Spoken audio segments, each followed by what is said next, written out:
अस्सलाम वालेकुम first year, कैसे हैं आप सब। उम्मीद करती हूँ खैरियत से होंगे और अपना सबक याद कर रहे होंगे।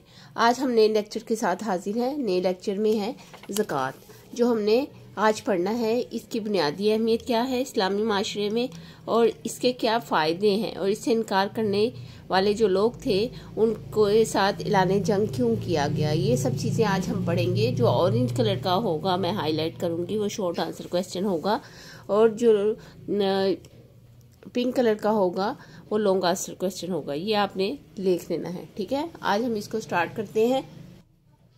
सबसे पहले है इंसानी माशरे की तश्कील में निज़ाम मईशत बुनियादी अहमियत की हामिल है। अब ये खाली जगह आ सकती है, MCQs बन सकता है, ठीक है। चुनांचे अल्लाह ताला ने बंदों के निज़ाम माशरत की तरह निज़ाम मईशत की भी बेहतरीन ज़ाब्ते अता किए हैं। अगर इन ज़ाब्तों पर अमल किया जाए तो माशी रद्दोबदल माशी अदल कायम हो सकता है, और इनको तर्क कर देने से नाइंसाफ़ी जन्म लेती है और मुतअद्दिद बीमारियों का बाइस बनती है, ठीक है। ज़कात के बारे में मुख्तसर लिखें। ये पहले इसका आ जाएगा शॉर्ट क्वेश्चन के बारे में मुख्तसर लिखें। ये आप इसका आंसर लिखे। इसका आंसर जो है ये सिर्फ पहला वाला पैराग्राफ होगा, तो आपने इसको लिख देना है, ठीक है। आगे है अल्लाह ताला की अता करदा माशरती निज़ाम में ज़कात की बुनियादी अहमियत क्या है। अब ये बुनियादी अहमियत आ गया कि ज़कात की बुनियादी अहमियत क्या है। ये शॉर्ट क्वेश्चन बन जाएगा, ठीक है। ज़कात की बुनियादी अहमियत हासिल है। ज़कात की अहमियत का अंदाज़ा कुछ इस तरह से भी हो सकता है कि कुरान में अक्सर मकामात पर अदायगी नमाज के साथ साथ अदायगी ज़कात का भी हुक्म दिया गया है। नमाज अगर बदनी इबादत है तो ज़कात माली इबादत है। निज़ाम ज़कात की इसी हैसियत के पेश नज़र हज़रत अबू बकर सिद्दीक़ रज़ियल्लाहु ताला अन्हु ने ज़कात से इनकार करने वालों से बावजूद ये कि वो कलमा गो थे जिहाद किया। अच्छा, यहाँ पे आ जाएगा किसने जिहाद किया, तो हज़रत अबू बकर रज़ियल्लाहु ताला अन्हु ने जिहाद किया, ठीक है। कि ज़कात का इनकार करने वालों से किसने जिहाद किया, हज़रत अबू बकर रज़ियल्लाहु ताला अन्हु ने जिहाद किया। ये शॉर्ट क्वेश्चन है, MCQs है कि मैंने अपनी ज़िंदगी में इन दोनों फ़राइज़ की तकमील में कोई फ़र्क नहीं होने दूंगा। इसके बाद आ जाते हैं ज़कात के लग़वी माना के पाक करने के हैं। ये भी शॉर्ट आंसर क्वेश्चन है। ज़कात के लग़वी माना पाक करने के हैं। जो इंसान ज़कात अदा करता है वो अल्लाह ताला के हुक्म के मुताबिक ना सिर्फ अपने माल को पाक कर लेता है बल्कि इसके ज़रिए अपने दिल को भी दौलत को भी की हवस से पाक कर लेता है, और दौलत के मुकाबले में इस रब की मोहब्बत को अपने दिल में जगह देता है जिसकी हुक्म पर वो दौलत को कुर्बान कर रहा है। ज़कात की अदायगी ये भी याद करवाती है कि जो दौलत वो कमा रहा है वो हकीकत में इसकी मिल्कियत नहीं बल्कि अल्लाह ताला की दी हुई अमानत है। ये एहसास इसे माशी बेरारवी से बचाता है और इसके तमाम अमाल को अहकाम इलाही के ताबे करता है। नबी अकरम सल्लल्लाहु अलैहि वसल्लम के इरशाद के मुताबिक माशी मामलात दीन के अहम हिस्सा है, ठीक है। और आगे है जब इंसान दौलत जैसी नेमत अल्लाह ताला के हुक्म पर खर्च करता है तो अल्लाह ताला इसके एसार की कदर करते हुए इस खर्चशुदा माल का अपने ज़िम्मे कर्ज करार देता है और वादा फरमाता है बंदे का ये कर्ज वो कई गुना बढ़ाकर वापस कर देगा। इरशाद रब्बानी है कुरान मजीद की सूरह तगाबुन की 17 आयत है, उसमें लिखा है, उसके तर्जुमे में है, अगर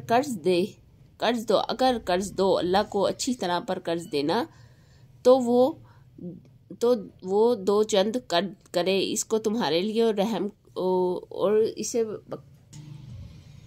अगर कर्ज दो अल्लाह को अच्छी तरह पर कर्ज देना तो वो दो चंद कर दे इसको तुम्हारे लिए और तुमको बख्शने, और अल्लाह कदरदान और रहम वाला है, तहम्मुल वाला है, ठीक है। ये आ जाएगा इसमें। इसके बाद हमारे पास नेक्स्ट पेज पे है, इसके मुकाबले में जो लोग ज़कात अदा नहीं करते इनके लिए अल्लाह ताला का इरशाद है, सूरह तौबा की 34 पे आयत है, तर्जुमा इसका है, और जो लोग गाड़ कर रखते हैं सोना और चांदी इनको खर्च नहीं करते अल्लाह की राह में, सो इसको खुशखबरी सुना दो दर्दनाक अजाब की। इन आयत की मदद से ज़कात की अदायगी इंसान के लिए आखिरत की नेमतों के हसूल और अज़ाब जहन्नम का नज़रिया है। अच्छा, अब ये भी एक MCQs बन जाता है कि ज़कात की अदायगी क्या है, ज़कात की अदायगी किस वजह से है, ठीक है। आगे है जिसने बढ़कर कोई नेमत नहीं हो सकती। आगे आते हैं ज़कात के फ़वाइद। माशी फ़वाइद लिखें। अच्छा, ये अब शॉर्ट फ़ायदा है, ज़कात के फ़वाइद लिखें। अब इसमें आप नेमिंग वाइज भी लिख सकते हैं कि माशी फ़वाइद, माशरती फ़वाइद, ठीक है, इस तरह से। लेकिन अगर वो मुख्तसर कहते हैं कि माशी फ़वाइद मुख्तसर लिखें तो आप ये पैराग्राफ लिखेंगे। इसके बाद वो अगर कह देते हैं कि माशरती फ़वाइद मुख्तसर लिखें तो आप ये वाला पहला पैराग्राफ को याद करेंगे और इसमें से कुछ चीज़ें लिख देंगे, ठीक है, अब हम आ जाते हैं, ये देखें, मैं इसको हाईलाइट कर देती हूँ ताकि आपको, जैसे मैंने शुरू में बताया, तो आपके जहन में वो रहे कि जो शॉर्ट आंसर क्वेश्चन है वो हाईलाइट करेंगे ओरिजिन से, और जो लॉन्ग आंसर शॉर्ट जो MCQs हैं वो ओरिजिन से हाईलाइट करेंगे। चूँकि सूदी निज़ाम मईशत में मेहनत के मुकाबले में सरमाया की अफादियत कहीं ज़्यादा है, इसलिए मेहनत कश और कारकुन तबका मुसलसल गरीब से गरीब तर होता चला जा रहा है और सरमायादार मुख्तलिफ तरीक़ों से इसकी दौलत को हथियाता जा रहा है। इस तरह माशरती निज़ाम मफलूज होकर रह गया है। ज़कात इस सूरत हाल का बेहतरीन हल है। इस निज़ाम के ज़रिए दौलत को एक धार अमीर तबके से गरीब तबके की तरफ भी मुड़ जाता है, जिससे गरीब की माशरी हालत बेहतर हो जाती है। इस हकीकत को कुरान करीम में इन अल्फाज में बयान करता है। सूरह बकरा की 276 पे आयत है, तर्जुमा है, मिटाता है अल्लाह ताला को सूद को और बढ़ाता है खैरात को, यानी अल्लाह ताला सूद को मिटा देता है और खैरात को बढ़ा देता है। ये आगे पीछे करके लफ्जी तर्जुमा लिखा है, आप इसको बामुहावरा तर्जुमा कर सकते हैं। ठीक है, उसके बाद आ जाते हैं अदायगी का एक फ़ायदा क्या है। अदायगी का कोई फ़ायदा लिखे। ठीक है, ज़कात की अदायगी का कोई फ़ायदा लिखे। ज़कात की अदायगी का कोई फ़ायदा लिखे। ठीक है, ये आपका एक क्वेश्चन आ जाता है एक तरह का, अगर ये आ जाता है तो आपने इसको लिखना है। ठीक है, ये देखें, मैं अब शॉर्ट क्वेश्चन पे जो है वो हाईलाइट कर रही हूँ ताकि आपको ये याद रहे। अदायगी का एक फ़ायदा ये भी है कि ज़कात के ज़रिए पैदा होने वाली कमी को पूरा किया जा सकता है। करने के लिए साहिब मालत अपनी दौलत किसी न किसी मुनाफत बख्श कारोबार में लगाने पर मजबूर हो जाता है, जिससे सरमायाकारी में इजाफा होता है। चूँकि ज़कात की शरह सिर्फ 2.5% है। अच्छा, ये अब आ जाता है कि ज़कात की शरह कितनी है। ज़कात की शरह 2.5% है, ये MCQs है। लिहाजा माले जब साहिब माल ये रकम देकर किस्म के भारी टैक्सों के मुकाबले में खुश दिली और ध्यानदारी से अदा करता है और अपनी सरमायाकारी आज़ादी से कारोबार में लगाता है, जबकि भारी टैक्सों की अदायगी के खौफ से सरमाया छुपाने का रुझान बढ़ता है, जिससे मुल्क की मईशत कमज़ोर हो जाती है। माशरती फ़ायद मुख्तसर लिखे। माशरे में दौलत की वही हैसियत होती है जो इंसानी निज़म में होगी। अच्छा, ये भी MCQs बन जाता है। ये लास्ट में खाली जगह दे देंगे वो। अगर ये सारा खून सिर्फ दिल यानी मालदार तबके में जमा हो जाए तो फिर पूरे अज़ा यानी जिस्म यानी अवाम को मफलूज कर देने के लिए साथ साथ खुद दिल के लिए भी मुज़र साबित होगा। अगर एक तरफ मुफ्लिस तबका नादारी के मसाइब से दो चार होगा तो दूसरी तरफ साहिब सरवत तबका दौलत की फरावानी से पैदा होने वाले अखलाकी अमराज या मसला याशी, आराम कोशी और फ़िक्र आखिरत से गफलत शुआरी का शिकार हो जाएगा। जाहिर है ऐसी सूरत में इन दोनों तबकों में हसद और हकारत के अलावा कोई और रिश्ते बाकी नहीं रहेगा, बल्कि वक्त के साथ साथ ये कशीदगी बढ़ती ही जाएगी, किसी न किसी बहाने ज़रूर रंग ला कर रहेगी। इन तमाम इनफरादी और इज्तिमाई फ़वाइद के पेश नज़र हज़रत मोहम्मद मुस्तफ़ा सल्लल्लाहु अलैहि वसल्लम को मदीने के इस्लामी रियासत के क़याम के फ़ौरन बाद ये हिदायत की गई। सूरह तौबा की 103 पे ये आयत है। इसमें तर्जुमा है, उसकी माल में से ज़कात कबूल कर लो कि उससे तुम उनको पाक और पाकीज़ा करते हो। ठीक है, आगे हमारे पास ज़कात के मसारिफ़ हैं। ज़कात के मसारिफ़ कौन कौन से हैं। अब ये क्वेश्चन आ जाता है कि ज़कात के मसारिफ़ कौन कौन से हैं, जो आपने इसके पैराग्राफ में से ढूंढ के लिखने हैं। जब आप ये पूरा रीड करेंगे तो आपको खुद ब खुद इसके अंदर से मसारिफ़ समझ में आ जाएंगे। अभी हम रीड करने लगे हैं तो आपको मसारिफ़ इसके समझ में आ जाएंगे। ठीक है, अब ये शॉर्ट क्वेश्चन है, ये मैंने हाईलाइट कर दिया ताकि आपको, जैसे मैंने शुरू में बताया था, तकसीम ज़कात की मुद्दात भी अल्लाह ताला ने खुद मुतय्यन की हैं। मुद्दात मतलब उसकी कितनी होनी चाहिए, उसकी मिक़दार कितनी होनी चाहिए। अल्लाह ताला का फरमान है, सूरह तौबा की 60 पे ये आयत है। इसका तर्जुमा है, ज़कात तो सिर्फ गरीबों और मोहताजों और कारकुनों का हक़ है जो इस पर मुकर्रर है, इनका जिनके दिल जोई मंजूर है, और ज़कात को सर्व किया जाएगा गर्दनों के छुड़ाने में और कर्जदारों का कर्जा अदा करने में और अल्लाह की राह में और मुसाफिरों की इमदाद में। ये सब फ़र्ज़ हैं अल्लाह की तरफ से। अल्लाह बड़ा जानने वाला और बड़ा हिकमत वाला है। इस आयत की रोशनी में मसारिफ़ ज़कात दर्जील है। अच्छा, अब यहाँ पे ये 8 मसारिफ़ ज़कात दिए गए हैं। आप इनमें से 4 भी लिख सकते हैं, 3 भी लिख सकते हैं। 5 नंबर का ये क्वेश्चन होता है। आप इसमें से 7 भी लिख सकते हैं, 8 भी लिख सकते हैं, डिपेंड करता है आप पर।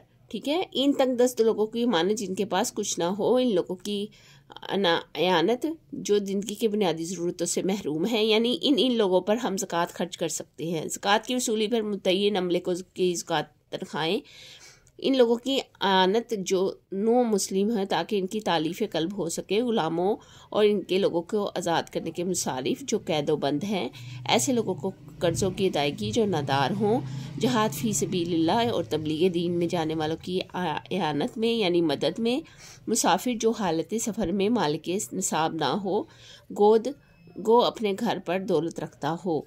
ठीक है, एक मुसाफिर है तो दौलतमंद है, इसका मतलब ये है कि एक मुसाफिर है जो दौलतमंद है, अमीर है, साहिब ज़कात तक है, लेकिन जब वो सफ़र की हालत में है तो उसके पास किराया देने के या उसके पास गुजर बसर करने के पैसे ना हो तो उस पर भी हम ये खर्च कर सकते हैं। जब इस्लामी निज़ाम हुकूमत कायम हो तो इस इज्तिमाई ज़कात देना लाजिम होगा।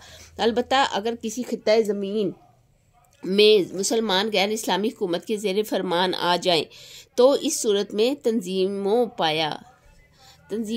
या बाहमी ताउन के दूसरे इदारों के ज़रिए ज़कात अदा की जा सकती है। अब ज़कात का निसाब क्या है? ठीक है, ये भी एक क्वेश्चन है शॉर्ट, ज़कात का निसाब क्या है। अब यहाँ पे फिर ये शॉर्ट एक क्वेश्चन आ गया, इसको हम हाईलाइट कर देंगे फिर से कि ये एक शॉर्ट क्वेश्चन है। ठीक है, MCQ जिनमें इसमें है ज़कात इन लोगों पर फ़र्ज है जिनके पास एक ख़ास मिकदार में सोना, चांदी, रुपया या सामान्य तिजारत हो। इस खास मिकदार को निसाब कहा जाता है। ऐसे लोगों को साहिब निसाब कहते हैं। ठीक है, एक खास मिकदार को निसाब और ऐसे लोगों को साहिब निसाब कहा जाता है। साहिब निसाब किसे कहते हैं? जिनके पास एक खास मिकदार में, ये इसका आंसर है। ठीक है, ये साहिब निसाब होते हैं। ठीक है, मुख्तलिफ अशिया का निसाब, और ये क्वेश्चन है, यही क्वेश्चन है, ये आपने सारे को हाईलाइट कर लिया।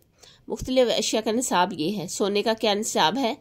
सोने का निसाब लिखे 7.5 तोले सोना। चांदी का निसाब जो है 52.5 तोले, खाली जगह में भी आ जाएगा, टिक क्रॉस में भी आ जाएगा, ठीक है, और चॉइस में भी आ जाएगा। रुपया, पैसा और सामान्य तिजारत सोने, चांदी और किसी एक कीमत के बराबर, ये सारा माल निसाब आ सकता है। ठीक है, इसको आपने लिख लेना है। इसके बाद अदायगी ज़कात के चंद रसूल है नेक्स्ट पेज पे जो हम देखते हैं। इसमें है ज़कात, अच्छा, अदायगी ज़कात के चंद रसूल तहरीर करें, ये भी एक क्वेश्चन बन जाता है। जो भी हेडिंग है उसके रिलेटिव क्वेश्चन आ जाएंगे। तहरीर करें, ठीक है, ये आपने शॉर्ट क्वेश्चन में लिखना है। ये मैंने हाईलाइट कर दिया है ताकि आपको आसानी रहे, जहाँ पे भी आप देखें वीडियो आपको पता लग जाए कि ये हाईलाइट जो है ये शॉर्ट क्वेश्चन है। आगे है, ज़कात सिर्फ मुसलमानों ही से नहीं ली जाती। किसी माल पर ज़कात की अदायगी उस वक़्त फ़र्ज होती है जब उसे जमा किए हुए पूरा 1 साल गुजर जाए। यानी ये ज़रूरी नहीं है कि आपके पास माल है तो आप अभी से अदा करना शुरू कर दें, नहीं, उसकी एक शर्त है। उसकी शर्त ये है कि पूरा साल गुजरने के बाद आपके पास जैसे कि 52 तोले चांदी है या 7.5 तोले सोना है और वो पूरा साल आपकी मलकियत में रहा है, आप उसे यूज़ करते रहे हैं, आपके पास रहा है, चाहे वो आपने उसको नहीं भी इस्तेमाल किया और आप उसके मालिक हैं, तो आप पर उसकी अगले साल ज़कात बनती है। एक और मसला यहाँ पर यह भी आ जाता है, जो एक अहम मसला है कि ज़कात क्या रमज़ान में ही अदा की जाए? रमज़ान से पहले भी अदा की जा सकती है। बिल्कुल, रमज़ान से पहले भी ज़कात भी अगर आपके निसाब पर, आपके माल पर 1 साल गुजर गया है तो आप उसकी ज़कात अदा कर सकते हैं। रमज़ान में इसलिए कहा गया क्योंकि रमज़ान में हर नेकी का अजर 10 गुना ज़्यादा दिया जाता है, इसलिए ज़्यादातर लोग रमज़ान में ही अदा करते हैं। लेकिन अगर उससे पहले भी अदा कर दिया जाए तो ये ज़कात अदा हो जाएगी।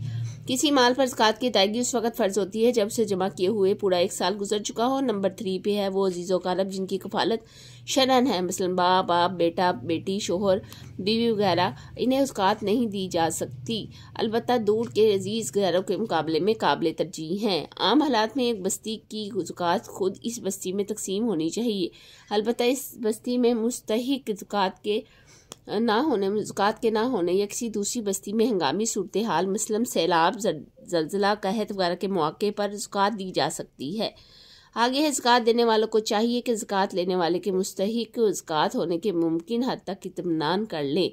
ज़कात की रकम ज़रूरत की अशिया भी खरीदी जा सकती हैं। मुस्तहिक ज़कात को बताना भी ज़रूरी नहीं कि ये पैसा या माल की ज़कात है, यानी ये ज़रूरी नहीं है कि आप उसे बताएं या उसकी दिल आज़ारी करें कि ये ज़कात है, आपको लगी है, आप ले लें, या आपको लगती है या आपके पास इसका हक है तो आप ले लें। इस तरह से दिल आज़ारी नहीं करनी चाहिए। आप छुपे हुए तरीके से भी उसको दे सकते हैं। अल्हम्दुलिल्लाह हमारे मुल्क में निज़ाम ज़कात का हो चुका है, हमारे मुल्क में नफाज हो चुका है। हमारा फ़र्ज़ है कि इसकी कामयाबी के लिए हर मुमकिन ताउन करें ताकि इसकी बरकत से हमारा माशरा दुनिया के लिए मशरे राह बन सके।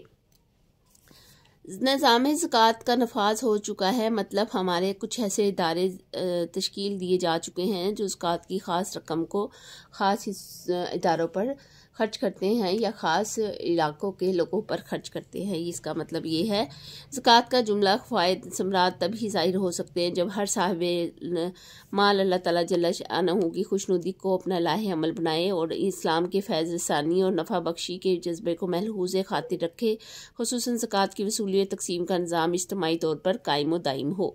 यहाँ तक ज़कात का मुकम्मल हुआ। आज ज़कात का थोड़ा लेंथी था, लेकिन हमने इसमें कई चीज़ें सीखी हैं। ज़कात का निसाब क्या है, साहिब निसाब कौन है, ज़कात किसे देते हैं, इसके अलावा हमारे पास ज़कात के असूल क्या हैं और ज़कात किन पर खर्च करनी चाहिए, मसारिफ़ यानी उनके मसारिफ़ का मतलब है किन पर खर्च करनी चाहिए। इसके बाद इसके माशी फ़ायद क्या है, माशरती फ़ायद क्या हैं, इन किसने जिहाद का हुक्म दिया, इनके ख़िलाफ़ जो ज़कात नहीं देते थे।